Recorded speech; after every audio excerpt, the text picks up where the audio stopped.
My friend Richard Yeager was just correcting me as we got ready to shoot the second half of this for week 2. And we had a nice little discussion.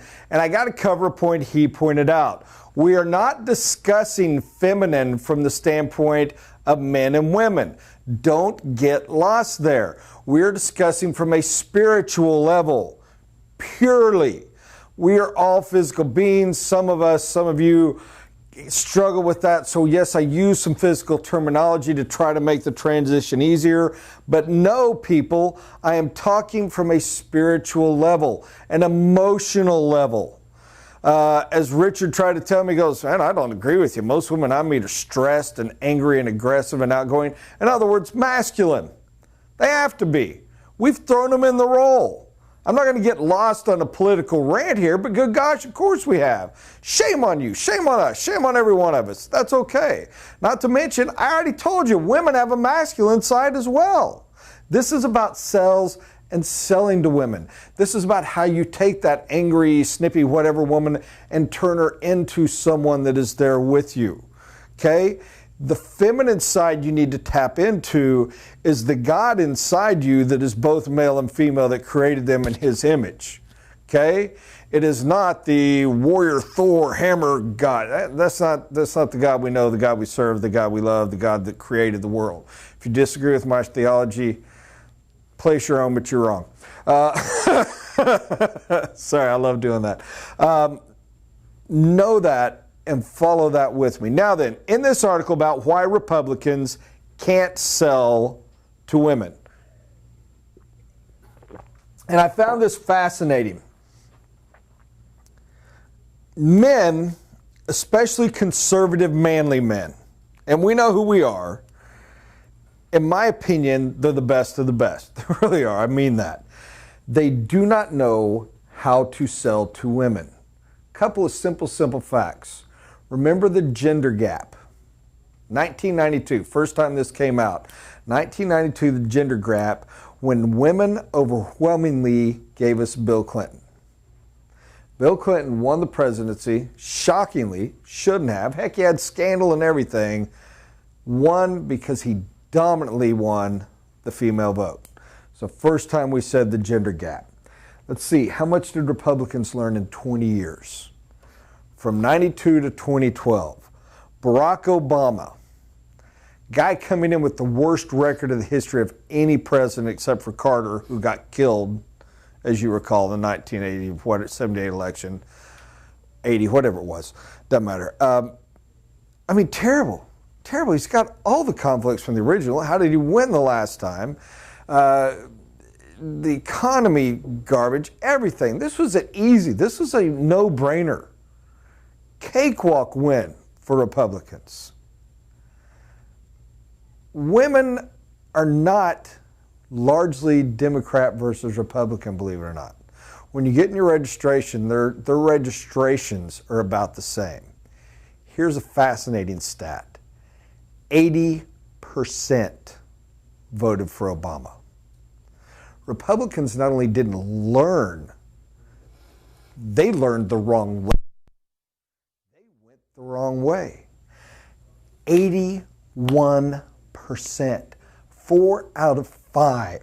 That means he not only kept the Democrats, he claimed over half the Republicans as well. I mean, got killed. There's got to be a message here, people. We got to learn something. Is it that Republicans truly are just blatantly sexist, hate women, and are going to create every law to crush them? If so, the women voted right. And if we want to fix the nation, we got to repeal the right for women to vote. If not, then what the frig message are we getting out? And I want to try to cover that for a little bit today. I'm going to jump on a side note because I want to read a note I have made in my notes. You can be sexist. I don't care. That's up to you. You can be sexist, you can be not sexist, you can whatever you want. All right? You can complain about women, etc., all you want. Go for it. That's irrelevant when it comes to sales. Set those prejudices aside and hopefully try to learn something. And I mean this seriously. Some of you don't even realize you're offended, but there's a part of you that is, and I'm going to do my best to avoid a lot of those runs, but I'm probably going to hit a little bit here and there. Set it aside. This is about sales. This is about serving. This is about one-on-one relationships. All your others, women, your feminist rights, men, your sexist rights, set them aside. That's not what this is about. And honestly, they block you from learning some things that you really, truly need to learn. That, good gosh, somebody said this to Republican leadership. If I can teach this the way I mean to up here, they could learn something. We took a short pause because Jaeger wanted me to cover something a little deeper with Bill Clinton. People always comment on how charming he was. In all sincerity, the same thing goes with Obama. I'm going to take that further to say they seem nurturing. They seem caring. What was charming about Bill Clinton? We all love to laugh about the fact that at times he's like, hey, what are we doing? Come on. That has become the persona made fun of. You stop and remember Bill Clinton when he got up and gave a speech. You stop and remember Bill Clinton when he apologized for his scandal and things. This was a contrite person. This was an open heart. When he was strong, it was open and warm and caring. It was, I'm even going to say it. You can say Papa Bear holding his arms out to hug and hold. I'll go to say Mammy holding out the skirts to wrap the babies up in. Mama Chick putting in the chicks up under. There was a warmth, there was an openness, there was a feeling of caring, there was a femininity to it. Think about it. You got Bill and Hillary. Which one's the man? You said Hillary. You know you did. Which one's the woman? You said Bill. You know you did. All right? When he got busted, he didn't strong, oh, you won't fight me, or I may have screwed up, but I'll be firm. He didn't Nixon it. It was broken. It was contrite. It was forgive me. Even though he didn't say forgive me, his body language did. You eat it up. That caring, that nurturing, that sharing is all part of. Now, what we're going to get onto in dealing with trying to settle women, I'm praying I'm going to handle this right. I'm going to say something, and you're going to think I'm a little weird, but what is true for where we're going with this is also true for minority sales. If you're selling to Asians, Mexicans, blacks, some of you even possibly Indians, these truths hold for any minority in your area. If you're in certain parts of Texas or New Mexico where whites are the minority, this will at a great extent carry over to selling to whites in that instance. It is any group that feels less solid, less secure, less placed. All right. 2 ways to lose a sale, especially when the person is going to buy. I'm not talking about the one you're trying to manipulate in. I'm talking about they are going to buy. I am flat going to buy a Manna refrigerator. Am I going to buy it from you or somebody else? The ways to lose the sale. The first is to not sell them. Don't convince them you're the best. The second is to turn them off. Let's deal with the first. Too often we are blind to what we have done to turn somebody off. I want to elaborate on that for a second, and I hope I do okay, because I'm going to jump off a little bit. Overly aggressive, not caring, not being friendly. I knew a fella years ago, sold cars, back in the 60s and 70s, and he was outstanding at it. Horrible in the 80s. Went to pot. Because he couldn't not, little lady. Well, little lady, well, darling, you going to go home and get your man? You going to go get your husband? Well, little lady, I mean, this is a blatant obvious. Can you imagine having a successful woman, probably makes more money than you do, come in to see you about buying whatever you're selling, and you say, well, little lady, whoa, you'd be dead. You'd see the masculine side of her real fast. The problem is, a lot of us men, and even women, sometimes y'all converse with each other, have that attitude in how we greet and how we meet. Are we respectful? I will use this example again. I was telling Richard earlier, he's like, I don't have a feminine side. I'm like, you're insane. You're all feminine side. And I got to say this again, guys. Don't get lost in the female. Don't go trying to make this a homosexual thing. And I'm not insulting homosexuals here, but it's a prejudice and a sexist type of vision towards them that we're going. But that's the thing that, no, feminine side on the pure level. And he's like, what do you mean? I said, Richard, you're always deferential. You're always respectful. When you come to someone, you lower yourself a little. You do almost an oriental level of bow, slight shumping in the shoulders, eyes down, so that even if you're taller than them, you're looking up. By the way, this can be looking up, but this is looking up. Notice where my eyebrows are relative to my eyes. Regardless, if you're down here and I still do this, it still seems looking up. It is a level of respect. It is non-threatening. You may see it as respect in dealing with the male. You may have to go different when you're dealing with the male, but in selling to a woman, non-threatening. If you walk up and you're real brusque and aggressive and you're used to selling to men and you have to earn that respect, you have to let them know, I get that, I'm not knocking it. But you go up to a mother of two and you're that way, and her first thought is, am I safe? Holy cow, how am I going to win your trust when your first thought is, am I safe? Your first thought better be, I could never been safer in my life. So, and as I was saying to him, you always talk in a soft voice. You ask questions. You shut up. You listen. In Richard's case, he will never try to convince him to do what he thinks they should do. He'll always just listen, regurgitate back to him what they said in a new way, telling him how brilliant it was, which absolutely makes them go, you're a genius, because you're right, I am a genius. Let's do this thing. Beautiful sales. Totally feminine. Absolutely, perfectly, absolutely. You don't believe me? Has your wife not used this to manipulate you? And then she hits you with what she wants. In his case, that's great, that's brilliant. Now hand me your checkbook. It all flows with, people. All these things go too. Beware how you turn off. I ran down a little rabbit hole and I apologize, I had some fun with it. But you have to watch the things you do that are offensive, that can turn off. In my case, my curse, my worst thing in dealing, golly, somebody hit me with a hammer and make me fix this. I cuss. Right, wrong, whatever, I cuss. I probably have never done one of these and not thrown in a cuss word on accident, though I try not to. I've gotten up and done sermons at the church, scares my wife to death. Scares her to death. She's like, I don't think you can do a half-hour sermon without cussing. We're going to get thrown out of the church. To date, I have not done so, but I promise you that is always screaming in my head every moment while I'm up there and she's looking at me, not listening, just letting me know that I'm not allowed to slip up. I don't know. I can give you all the excuses. I'm good at it. I like it. Whatever you want to do. Raised with it. Doesn't matter. Huge negative. Huge negative. Very harsh language. Cussing is harshness. Cussing is a fist for a word. It's why it has place and has value, but it should be much like using your fist in your life. A freakishly rare thing thrown out.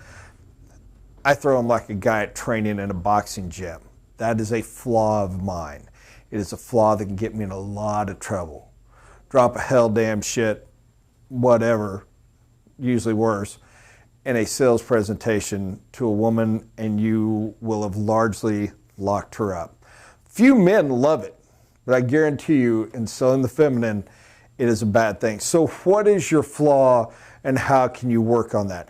It may be your appearance. It may be your smell. Example, don't eat onions. I made that mistake. I love an onion burger. Eat it for dinner, not for lunch, okay? Don't put salsa on your eggs in the morning. Smell nice, look nice, dress accordingly, all these things. Okay, let's focus on how we get their trust.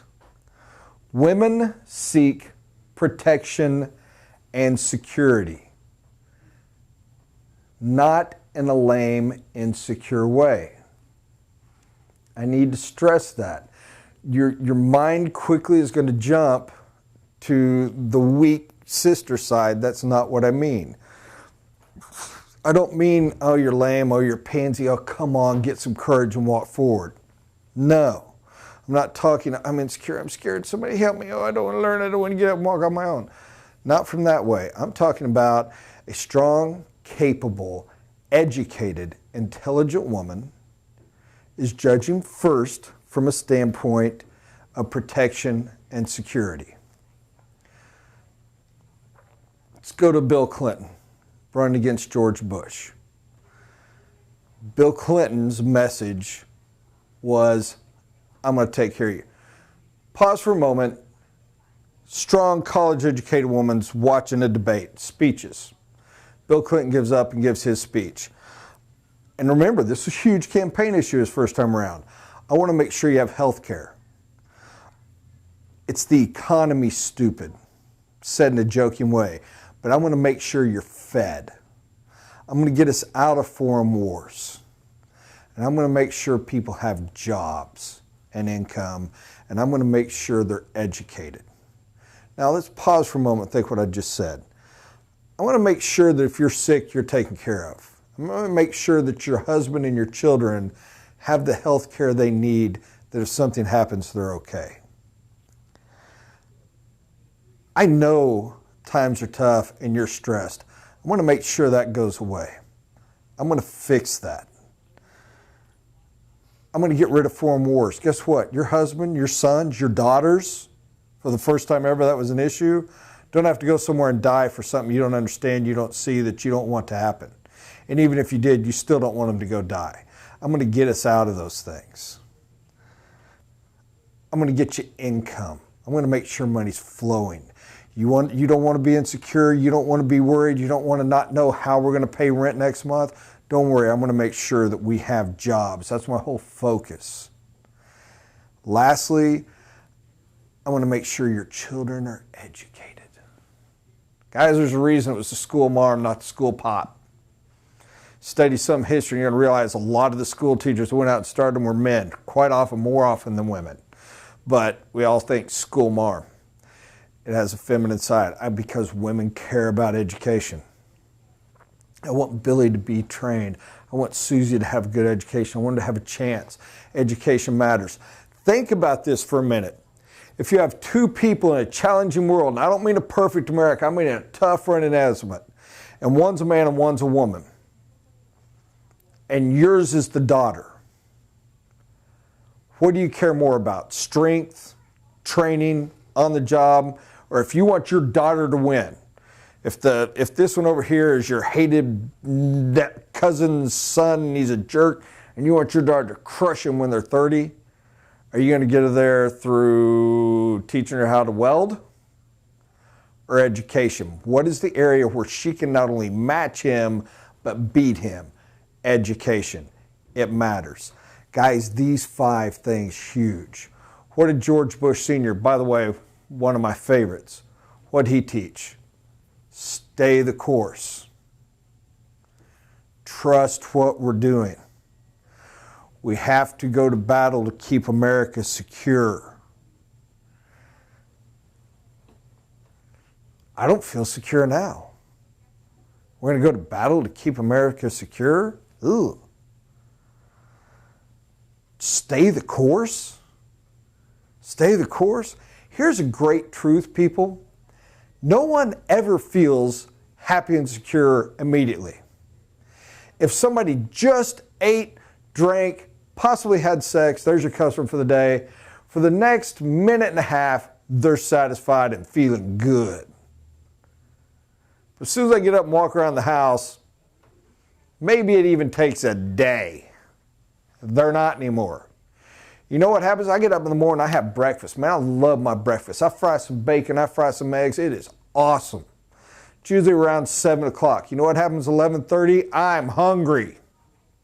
I don't get to stop and remember, man, that bacon eggs is good. Okay, I don't need to eat. And I should. We can all agree to that. But I don't, because you're hungry again. I'm insecure again. Never tell me stay the course. I'm not happy today. Don't tell me I'm going to flow this. What were you selling? Now, the masculine brain goes there. The masculine brain is stoic. The masculine brain is fight, battle, don't quit, never give up, never surrender, go, go, go. Bush was totally selling them, but he was not selling to women at all. Clinton could do both, but listen, you got enough liberal Democrats and things going on the men's side. If you're going to lose half of your females, and if there's more Democrats than there are Republicans, and you're only going to pick up 5 or 10% of theirs, you're crushed. And that's what happens. Now, pause for a moment because I want to pull all this in for a second on something I said earlier. Minorities are the same. If you are an immigrant, heck, if you're not, if you're a black man or black woman brought up here, you're always feeling oppressed. You're always feeling threatened. I don't care if you're with the nicest, greatest white school, white community in the world that loves you and respects you, heck, might even be afraid. You always know you're a little different. And you're always worried, am I protected? Am I safe? Am I fed? How am I going to take care of tomorrow? Which one's speaking to me? Stay the course, stay in the course. Stinks. I'm a minority and I'm always a threat. So, go to war what? To kill my people? Oh yeah, throw the minorities out, kill us up. It's going to be the same message when you get there. Now take that in to you. I did all that because I find it fascinating for one thing, but also to say, understand from a deeper, higher level, women care about security and protection. Are you answering that? Are you meeting that? Where am I on my notes? Fascinating little point. A woman wants to know, when it comes to sales, this is just sales, a woman wants to know, is she going to be treated fairly? Is she going to get an equal outcome? Is she going to be treated the same as any man? She does not, oh my gosh, I cannot stress this enough. She does not want to have to bring a man to make sure she gets a fair deal. You will still meet a couple. You will still meet some like my wife's Aunt Susan, 66 years old, that still will ask me to go along to help her buy something or do something to make sure she doesn't get cheated or whatever. Sweet, humble age, just how she was raised, but not many. You are not going to get a divorced woman, a single mom, a married mom, either one that wants to have to bring a man to make sure she got a deal. That ain't right. We're an equal society now. She wants to know she's going to get treated fair. She wants to know she's going to get treated the same without having to get a college education.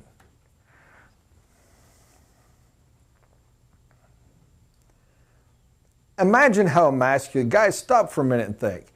How emasculated would you feel if you had to bring a man in to get a deal? If you really hadn't done much on cars, research, it's not a big deal, but it's time to buy a car, and you had to go to your buddy Jim to come take over the negotiations and make sure you got a fair deal, yeah, you can go ahead and join the choir right now because your voice just went up a few octaves. You feel horribly emasculated. Metaphorically speaking, that's what you're tasking a woman to do. You're cutting her balls off. There's cussing for you again. Nobody wants that. Nobody wants that. It's offensive. It's troubling. By God, I will pay more for lower quality for the person that at least makes me not feel that way. Remember what we said about beauty, by the way, making you feel the way you see, perceive? Every time over the one that does. So you have to be aware of that. That can be a struggle.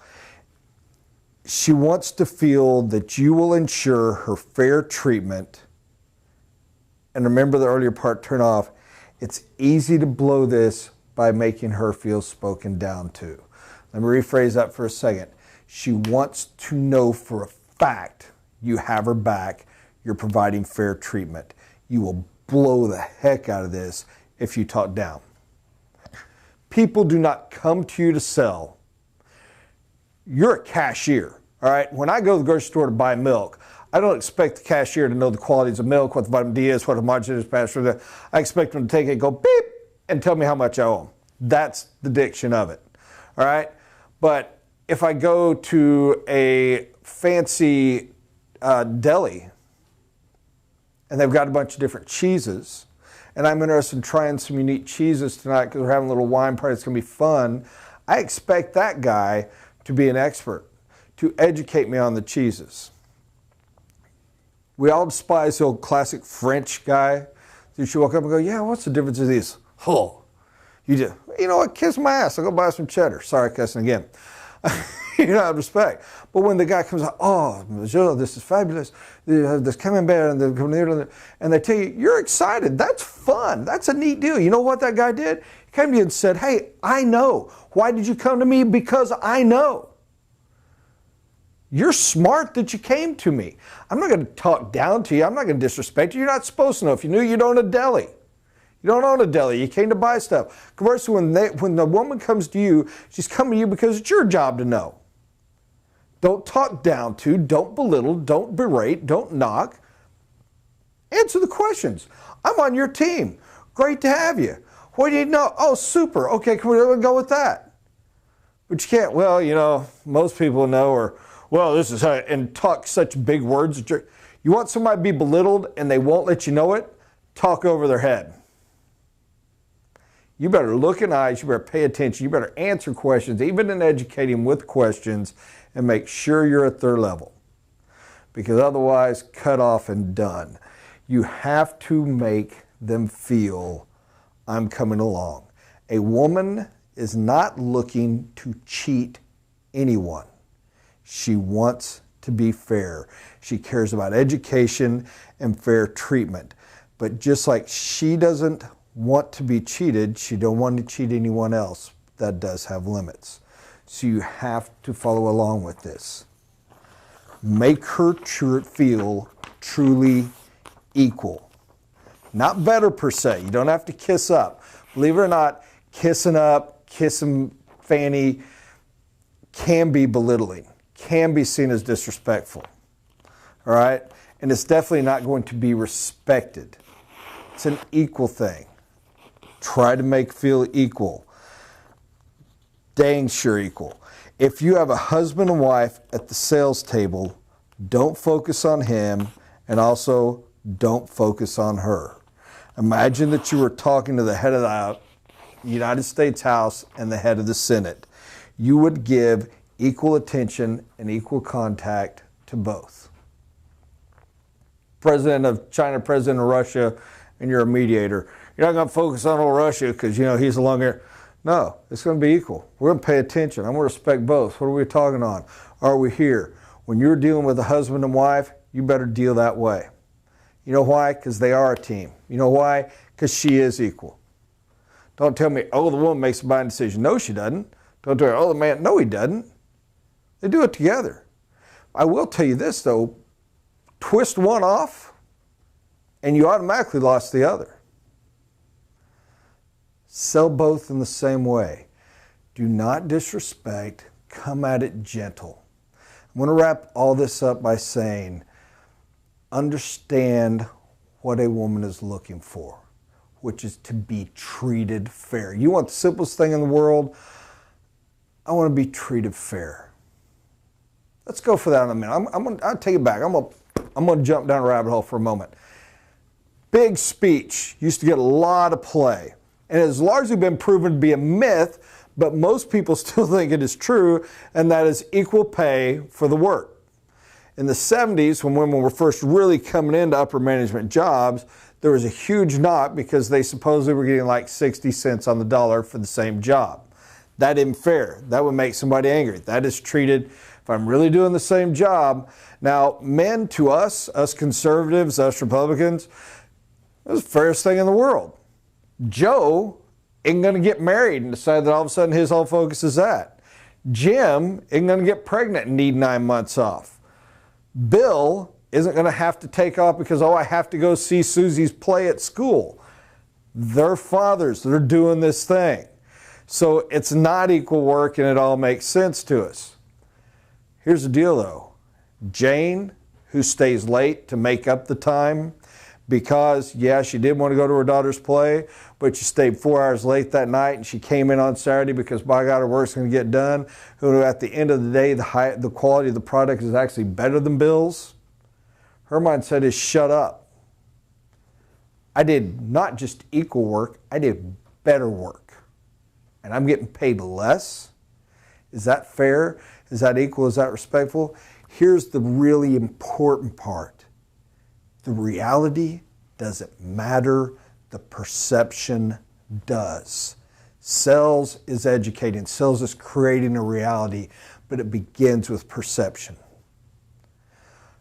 Am I, when I meet a woman, when I'm selling to her, when I'm pitching to a couple, when I'm presenting my product, am I making sure that the woman and the man, since we're kind of going there, feels equal, feels treated fair, feels like everything is being done above board and completely honest? Are they feeling threatened? Are they feeling disrespected? Are they feeling secure? That is the role. And you know how you meet that? Not weak, oh, giggly girl. That's not the feminine I'm talking about. And not necessarily, you know, the Valkyrie's warrior princess. That strong, capable, nurturing. Think of your favorite woman teacher. Have these things in mind. You do a lot of it naturally. Try to be aware of some of your flaws and try to be aware of what they're thinking and looking for. When you're pitching, when you're selling, make these your buzzwords, make these your phrases. There's a lot more to cover here. I'm going to be real honest. I get real insecure on this topic because you don't, oh my gosh, the opportunity to offend is huge.